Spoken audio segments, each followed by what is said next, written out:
Sério mesmo que você vai continuar chateada por causa do que aconteceu? Vai deixar uma situação roubar o brilho do seu dia? Não percebe que é exatamente isso que o inimigo quer? Te ver abatido, sem ânimo, murmurando, caindo no jogo dele.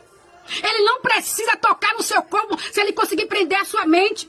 Mas hoje Deus te desperta para te dizer: pare agora de dar foco ao problema, pare de gastar energia se angustiando com o que você não pode controlar. Levante a cabeça, porque eu estou no comando da tua vida, da tua história. O que parece ser contratempo é só um redirecionamento para algo maior. Escute, o inimigo não mexe com qualquer um, ele só mexe quem carrega a promessa.